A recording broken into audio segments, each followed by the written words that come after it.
My name is Delia Marsh. I'm 34 years old. And the afternoon my mother stood up at the family reunion and told 60 people that my sister deserved our grandmother's house was the afternoon I finally understood that being present is not the same as being seen, and that sometimes the only witness who matters is the one carrying a folder. It happened at Whitmore Park, the pavilion that our family had been reserving for the last Saturday of July since before I was born.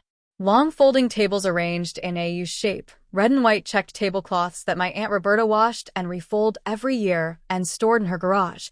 The smell of the same potato salad recipe my grandmother had been making since 1974 and which she had taught to me and no one else, because no one else had sat still long enough to learn it. 62 family members that year, ranging from my great-uncle Bernard at 81 to my cousin Theo's new baby, who had been passed around the pavilion for 2 hours and had not yet registered an objection. My grandmother, Loretta May Whitfield, was not at the reunion.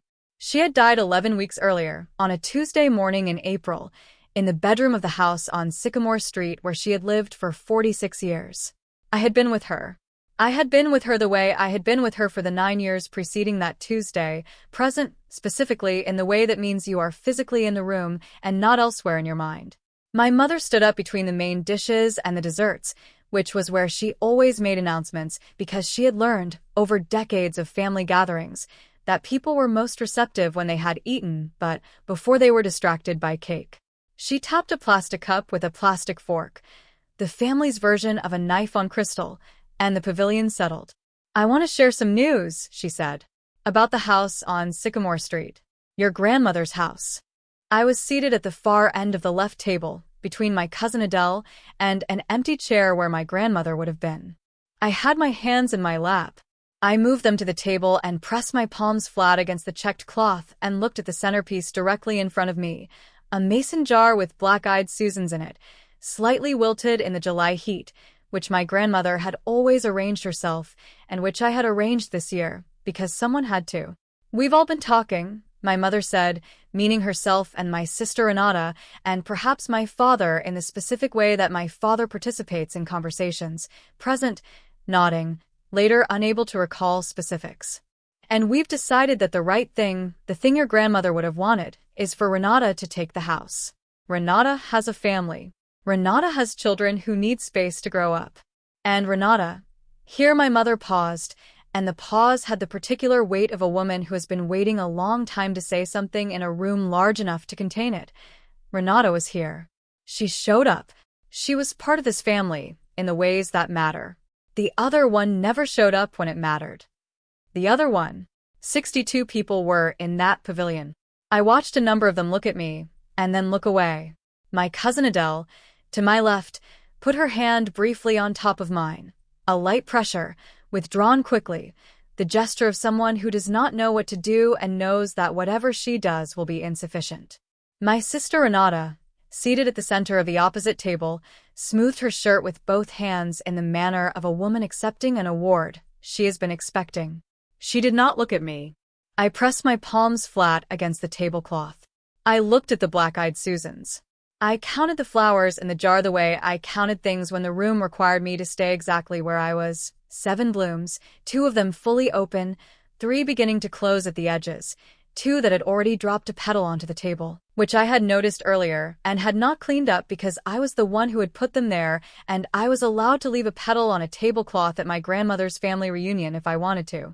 What 62 people in that pavilion did not know, what my mother did not know, what Renata did not know, what my father sitting 3 chairs down from Renata did not know, was that the woman seated at the end of the right table, the one who had arrived that morning with a soft-sided briefcase and a cup of coffee she had picked up at the highway rest stop 2 hours from where she lived, had been a notary public and estate document specialist for 19 years.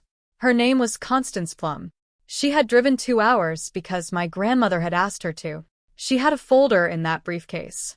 And she had witnessed a signature 11 weeks before the reunion, at 7:40 in the morning, in the bedroom on Sycamore Street, while I sat in the chair by the window and my grandmother, Loretta May Whitfield, signed her name to a document she had decided to sign 18 months earlier and had finally gotten around to executing on a Tuesday morning in April when she was clear-headed and the light was good, and she had asked me to call Constance and tell her it was time. I need to go back because the reunion was not the beginning. The beginning was 9 years earlier, and it was not dramatic. It was simply the accumulation of a particular kind of presence over a long period of time, which is its own form of drama even when no one is watching. My grandmother's house on Sycamore Street was a 3-bedroom craftsman built in 1951, with a covered porch that faced west and caught the afternoon light in a way that made the whole front of the house look warmer than the air actually was. My grandfather had bought it the year they married and had lived in it until he died in 2009, at which point my grandmother had been alone in it for the 15 years that followed, and in which time it had accumulated the specific quality of a house that an elderly person lives in alone. The deferred maintenance, the drawer full of instruction manuals for appliances that no longer exist, the pattern of wear on the kitchen floor where she stood every morning to make coffee, which had become so distinct that you could see exactly where she put her feet. I had been visiting since I was a child, the way all of us had.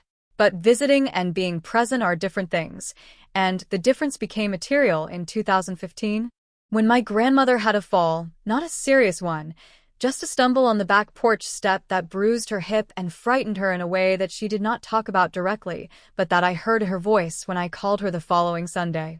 I drove up the following weekend. I assessed the back porch step, which had a crack in the riser that I had not noticed before and that had clearly been there for some time. I called a contractor. I sat with my grandmother on the front porch while the contractor repaired it, and she told me about the year the house was built and about what the neighborhood had looked like then, and I listened the way I listened to her with my full attention because she was worth it and because I had enough time if I chose to use it that way. I chose to use it that way. I want to be clear about what that meant, concretely, because the choice sounds easy when stated abstractly, and was not easy in practice. I lived 3 hours from Sycamore Street. I worked full-time as a project coordinator for a regional infrastructure firm, a job that required travel and irregular hours, and the kind of sustained attention to detail that does not leave a great deal of surplus energy at the end of the week. I did not have children, which gave me a flexibility my sister did not have, but the flexibility was not unlimited, and it was not free. It cost time I could have spent on other things, money I could have spent on other things, and a particular quality of mental bandwidth that, once given to the management of someone else's life, is not available for your own. My sister Renata had 2 children, a husband who worked long hours, and a house 40 minutes from our parents that required its own maintenance and management. I am not describing Renata's life to diminish it. I am describing it because it is the structural reality that explains the arrangement without excusing what the arrangement became. Renata could not drive 3 hours every other weekend. She could not take the calls at 2 in the morning when our grandmother's thoughts turned dark and she needed to talk through the accumulating losses of being 82. She could not sit in waiting rooms at the cardiologist's office and take notes on what the doctor said so that the information did not evaporate between the appointment and the next one. She could not do these things not because she was a bad person, but because her life did not have room for them, and she had chosen a life that did not have room for them, and no one had ever asked her to reconsider. I could do these things. So I did them. The medication management started in 2016 when my grandmother's prescriptions reached the number at which a person of 81 can no longer reliably track them without external support. I built a system. A laminated card on the kitchen counter with the medication names, dosages, and times, cross-referenced with a weekly pill organizer that I restocked during my visits and that my grandmother's neighbor, a woman named Frances who checked in on weekdays, confirmed was being used correctly. I coordinated with her primary care physician, a doctor named Wendell Okafor, who appreciated the consistency and began copying me on appointment summaries with a formality that acknowledged, without explicitly naming, what I was doing and why it mattered. The repair management started around the same time, because houses do not pause their deterioration while their owners age. The roof needed resealing in 2017. The furnace needed replacing in 2018, a project that required 3 contractor estimates, 2 phone calls to my grandmother's homeowner's insurance, and a negotiation with the chosen contractor over a payment schedule that my grandmother could manage on her fixed income. I handled all of it from 3 hours away and then drove up to supervise the installation. The contractor, a careful man named Glenn who did most of his work in the neighborhood and who had known my grandmother by sight for years, told me he had rarely seen a homeowner's family as organized as I was. I told him my grandmother deserved organized. The night conversation started in 2019, which was the year my grandmother's husband, my grandfather, gone for a decade by then, began appearing in her thoughts with the frequency that happens when someone's world has narrowed to the size of a house and a porch and the people who visit. She would call late, not every night, but often enough that I stopped putting my phone on the charger in the other room. We talked about my grandfather, about the neighborhood in 1955, about her sisters who were gone, about what she wanted the garden to look like in the spring. I did not manage these calls. I was present for them, which is different, and which was what she needed. I told my mother about these calls once, in the abstract, mentioned that Grandma had been calling late, that she seemed to need company in the evenings. My mother said that was sweet, and that she should probably get a cat. I did not mention it again. Renata knew I was involved in our grandmother's care in the general way that people know things they have not looked directly at. She knew I visited. She knew I was in contact with the doctors. When our grandmother mentioned me in conversations, Renata had the information and received it the way you receive information about a country you haven't visited, as a fact about the world, not as something that required a response from her. She was not deliberately indifferent. She was simply not present, and in the absence of presence, the information about my presence did not have anywhere to land. Our mother operated similarly, with the addition of a specific interpretive framework that I understood only gradually. My mother had, over the course of my lifetime, developed a way of understanding the difference between Renata and me that organized everything she observed about us. Renata was the daughter who had built the correct kind of life: the husband, the children, the proximity to the family home, the visible evidence of having chosen correctly. I was the daughter who had chosen differently: the career over family in the sense my mother used those words, the city, the long hours, the absence of children that my mother received not as a neutral fact about my life, but as a judgment about hers. The framework was not conscious in the way of deliberate cruelty. It was simply the lens through which my mother saw us, and the lens had been in place for long enough that she no longer noticed she was using it. The result, over 9 years, was that my mother's accounting of who showed up for the family looked like this. Renata was present because she occupied the correct structural position in the family. I was absent because I occupied the wrong one. The 3-hour drives and the medication schedules and the late-night phone calls and the furnace negotiation and the 9 years of being the person my grandmother called when she needed someone. None of this registered within my mother's framework because my mother's framework had no category for it. It looked like career person behavior, not family behavior. It looked like visiting, not staying.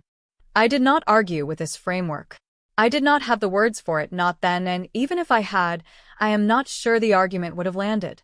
Some frameworks are so complete that the information that would contradict them simply does not enter. It finds no door. What I had instead was the relationship with my grandmother herself, which was its own complete thing, and which did not require my mother's acknowledgement to be real. In January of the year before she died, my grandmother asked me to sit with her at the kitchen table after dinner on one of my weekend visits. She had made coffee, which she rarely did in the evenings anymore, and she had put out the small plate of butter cookies she kept in a tin for occasions she considered formal, and these two facts together told me before she spoke that the conversation had been planned. She told me she had been thinking about the house. She told me she had talked to Constance Plum. Constance had been the notary on her and my grandfather's original property documents in 2003, and my grandmother had kept her card in the small address book in the kitchen drawer because she trusted her and because she believed in using the same people for important things when the same people were available. She had called Constance in October, and they had talked through the options, and Constance had put her in touch with an estate attorney named Howard Falk, whose office was 40 minutes from Sycamore Street, and who had met with my grandmother twice and drawn up a revised deed and accompanying documentation. My grandmother slid a manila envelope across the table. I did not open it immediately. I looked at her. She said, "You've been here. I know you've been here. I want the record to show it." The envelope contained a copy of the revised deed transferring the property at Sycamore Street to me upon her death, along with a letter of instruction Howard Falk had drafted at her direction, and a handwritten note from my grandmother on the pale blue stationery she had been using for correspondence since approximately 1968. The note said that she had watched me show up for 9 years and that she had made her decision with a clear head and that she wanted me to know, in writing, with her name on it, that she had seen me. The property had been assessed the previous fall at $387,000. I read the note twice. I folded it carefully along its original crease and put it back in the envelope. My grandmother said, "Constance will come when I tell her. You call her when it's time." I said I understood. She said, "Don't tell your mother until the documents are signed and filed. I know how she works." I said I understood that too. I drove home 3 hours the following Sunday with a manila envelope in my bag and the specific quality of stillness in my chest that comes not from happiness exactly, but from something being named that has been real for a long time without a name. My grandmother's health declined through the late winter in the way that health declines when a person has decided, at a level below language, that they are ready. Not dramatically.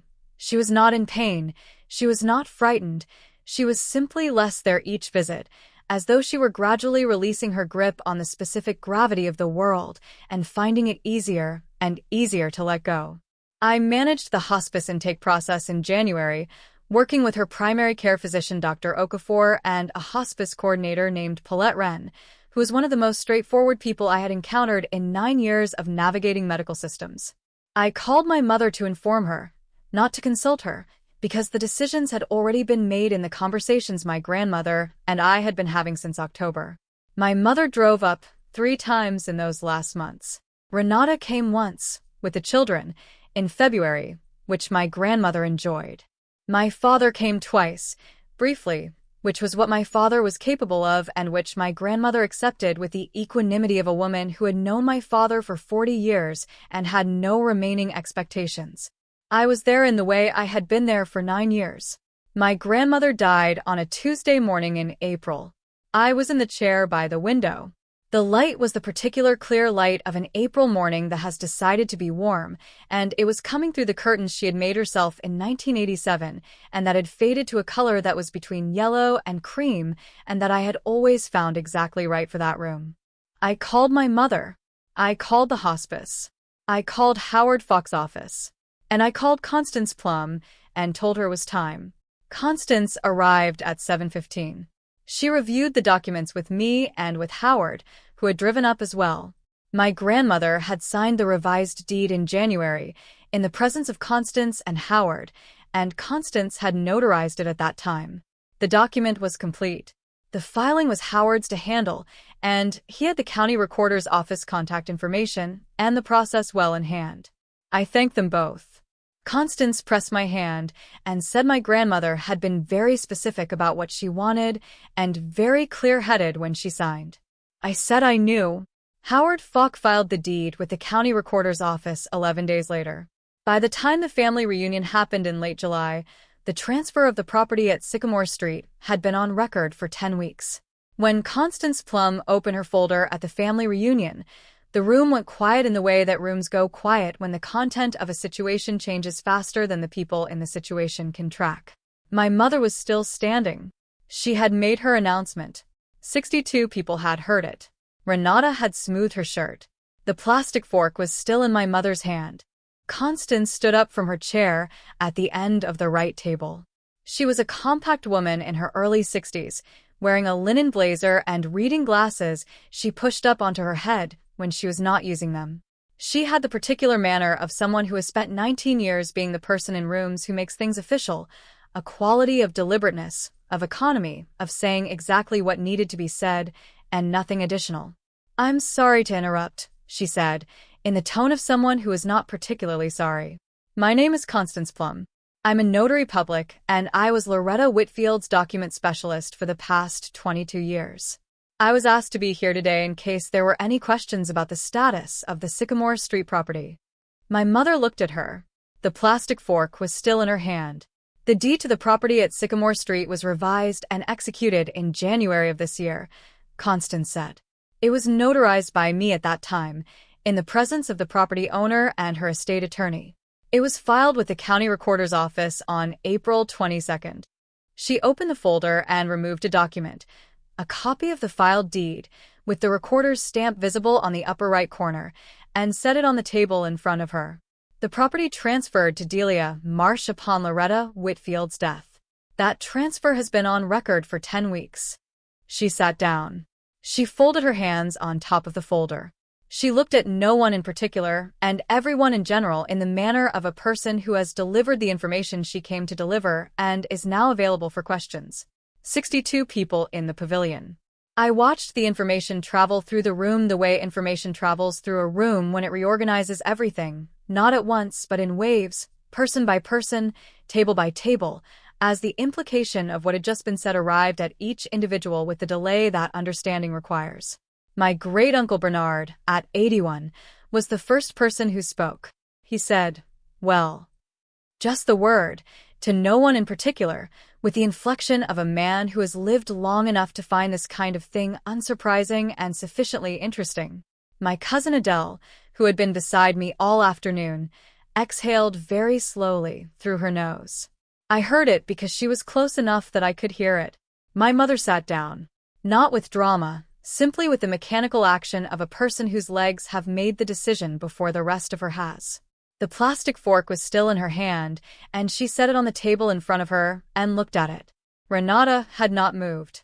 She was looking at Constance with the expression of a person receiving information that is simultaneously a surprise and, on some level, she was only now accessing, not a surprise at all. My father, 3 chairs down, had picked up his plastic cup and was looking at the contents of it as though they might clarify something. I was still looking at the black-eyed Susans in the mason jar. 2 petals had dropped since I last looked. I picked one up from the tablecloth and held it between my thumb and forefinger, and it did not do anything with it in particular. My cousin Theo's baby, somewhere at the far end of the pavilion, made a sound of interest about something completely unrelated, and the sound had the effect of returning the room to the physical world, to the fact of the heat, the food cooling on the tables, the red and white checked cloth, the July afternoon continuing outside the pavilion in the indifferent way that July afternoons continue. My Aunt Roberta, my father's sister, who had driven from 3 states away for the reunion and who had known my grandmother since 1971 and who had received my grandmother's potato salad recipe in a handwritten card 2 Christmases ago because I had asked my grandmother who else should have it, and she had said Roberta, stood up from her chair and walked to my end of the table. She did not say anything. She put her hand on my shoulder for a moment, a specific, deliberate pressure, the weight of a person who has decided to put her hand somewhere and means it, and then she went to the dessert table and began cutting the cake. This is what I want to tell you about the extended confrontation that did not happen. It did not happen because Constance Plum had made it unnecessary. There was no argument I needed to make. There was no case I needed to present. The case had been made in January, in a kitchen on Sycamore Street, by a woman with clear handwriting and a clear head, in the presence of a notary and an attorney, and it had been on file with the county recorder's office for 10 weeks. What happened in the pavilion at Whitmore Park was not a confrontation. It was the room receiving information it did not previously have, and reorganizing itself accordingly. My mother did not speak to me directly before she left the reunion. She gathered her things with the efficiency of a woman who has decided to process something in private, and she left with my father, who touched my arm on the way past in the brief, inexact way that my father expressed things he did not have language for. Renata left shortly after. She did not say anything to me, which I understood. There was nothing available to say, and the absence of available words was at least an honest response to the situation. She had her children to collect, her car to get to, the 3-hour drive back to Thinkin. I stayed to help my Aunt Roberta fold the tablecloths. Constance found me at the end of the parking area as I was loading my car.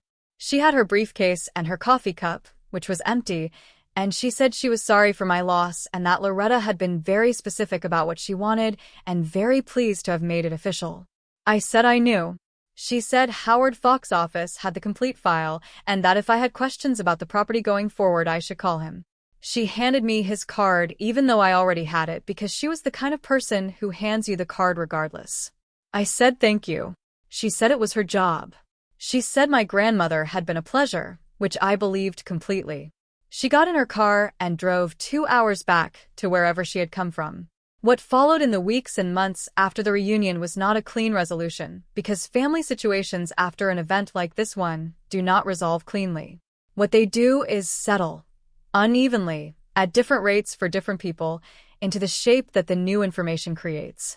My mother called me 11 days after the reunion. The call was brief. She said she had not known about the deed. I said I knew she hadn't. She said she wished she had been told. I said I understood that, and that Grandma had made a decision about timing that I had respected, and that there was nothing in the call for either of us to argue about, because the documents were filed, and the situation was what it was. My mother was quiet for a moment, and then she said that she supposed that was right. We talked for 7 more minutes about unrelated things, and ended the call the way calls end when both parties are navigating something they do not yet have the full language for. Renata called 3 weeks after the reunion. The call was longer. She said she was sorry for what my mother had said at the reunion, which surprised me, not the sentiment which was genuine, but the fact that she was the one offering it, because in my experience of our dynamic, Renata rarely occupied a position that required that kind of directness. She said she had been thinking about the 9 years. She said she had known in the general way that I was managing things and that she had let me manage them because it was easier and because she had told herself that I was the one who wanted to, and that she understood now that the story she had been telling herself was not the same as the story that had actually happened. She did not phrase it exactly that way. She talked around it for some time before arriving at something close to that, but that was the destination. I said I appreciated her saying it. I said it mattered. She asked whether I planned to sell the house. I said I hadn't decided. I have not decided. It has been 15 months since the reunion at Whitmore Park, and the house on Sycamore Street is mine, and I have been to it 7 times since the transfer, 3 times for maintenance that the property required, once to meet with a realtor who gave me a current market assessment, and 3 times simply because I wanted to be there. The second bedroom still has the quilt my grandmother made the year I was born. The kitchen floor still has the worn pattern where she stood every morning to make coffee. The back porch step is solid. Glenn did good work. I have not decided what to do with the house, and I am aware that I do not need to decide quickly, and I find that awareness, the awareness that I have time, that the choice is mine, that no one is waiting for me to arrive at an answer on their schedule, to be its own form of information about how things have changed. Howard Fox sent me a copy of the final filed documentation 6 weeks after the reunion with a brief cover note that said my grandmother had been a careful and clear-minded client. He charged $1,870 for the estate work, which I paid from the account I had been setting aside for Sycamore Street maintenance since 2017. The account I had opened because houses require money, and I was the one managing the house, and which had a balance of $23,400 at the time of the transfer.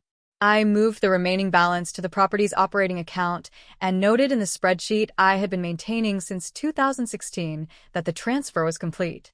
I still maintain the spreadsheet. Some habits persist because they are useful and because the alternative is the disorder that the spreadsheet was built to prevent. My cousin Adele called me the week after the reunion to say she had been thinking about what had happened and that she wanted me to know she had always seen how much time I spent on Sycamore Street and that she hoped I knew it had not gone unnoticed. I told her it meant a lot to hear that. It did. My Aunt Roberta sent me a card. It said, simply, that my grandmother knew exactly what she was doing and that the potato salad recipe was the best she had ever tasted, and she had made it twice since Christmas. Dr. Okafor, my grandmother's primary care physician, sent a condolence card 3 weeks after her death that included a handwritten line noting that the care coordination I had provided over the years had made a genuine difference in the quality of her care. I kept the card. It is in the small address book I keep in my kitchen drawer, next to the entry for Constance Plum, and the entry for Glenn the contractor, and the entry for Howard Falk, in the handwriting I use for things that matter. There is something I want to say about the mason jar of black-eyed Susans, because I have been thinking about it since the reunion. My grandmother had always arranged the reunion centerpieces herself. They were never elaborate. Wildflowers from whatever was blooming in late July, set in whatever containers she had on hand, placed on the tables without a great deal of deliberation because she believed that flowers did not require deliberation, that you simply cut them and put them in water, and they did what they were built to do. The year she died, I arranged them. I cut the flowers from the same garden bed she had always cut them from, in the same ratio of blooms to stem length she had always used, and I put them in mason jars because that is what she always used, and I placed them on the tables the morning of the reunion before anyone else arrived. 2 petals dropped during my mother's announcement. I noticed this because I was looking at the jar, and I picked one up and held it while the room reorganized itself around Constance Plum's information, and at some point I set it back down on the tablecloth because I did not need to hold on to it anymore. What I have thought about since is this. The flowers did not know what was happening. They were simply doing what cut flowers do, which is bloom and then release, at the pace that is natural to them, regardless of what is happening in the room. They do not accelerate. They do not pause.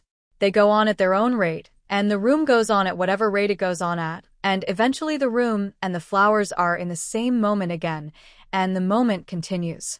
I did the work I did for 9 years at the pace that was natural to me, not because I was waiting for a result, not because I was building toward the reunion or the deed or the document with my grandmother's signature on it, because my grandmother was worth showing up for, and I was the one who showed up, and the showing up was the thing itself. Complete, whether or not anyone else was counting. The work you do for the people who matter does not require an audience, but it does leave a record.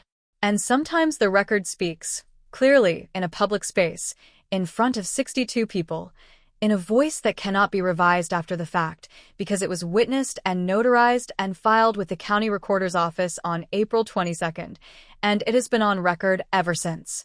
Here is the question I keep returning to, and I want to ask it to everyone who is in a pavilion like that one, or at a table, or in a conversation, where someone announced a version of events that left out the 9 years of showing up. When Constance Plum opened that folder, and the room went quiet, what do you think my mother heard in that silence? If something in this story reflected something you have carried, the years of showing up, the moment a room finally received the accurate version, leave it in the comments. I read every one. And if you are new here, subscribe. There is more where this came from. Take care of yourselves.